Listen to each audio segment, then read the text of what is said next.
প্রশ্ন? হ্যাঁ প্রশ্ন প্রশ্ন বলো দেখি। তুই বিবুই বলে দিচ্ছিস। আচ্ছা বল দেখি কি প্রশ্ন নিয়েছিস, বল কি প্রশ্ন। হচ্ছে তুমি বেশ যাচ্ছ ট্রেনে করে। হ্যাঁ ট্রেনে করে যাচ্ছি। এবার যাচ্ছ তো? হ্যাঁ। হ্যাঁ ট্রেনটা ঝিক ঝিক ঝিক ঝিক ঝিক ঝিক করে যাচ্ছে। হ্যাঁ হ্যাঁ মানে ট্রেনটা এমনি পপ করে আওয়াজ দিচ্ছে, হ্যাঁ। পপ করে আওয়াজ দিতে দিতে যাচ্ছে।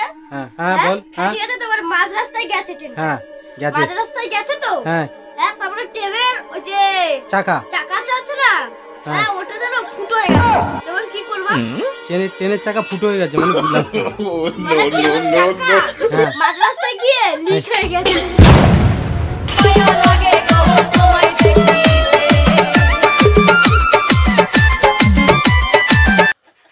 মাঝ রাস্তায় ট্রেনের চাকা লিক হয়ে গেছে। বন্ধুরা আমি তো পারছি না, এটা কি হবে একটু বলে দিও। ট্রেনের চাকা লিক হয়ে গেছে।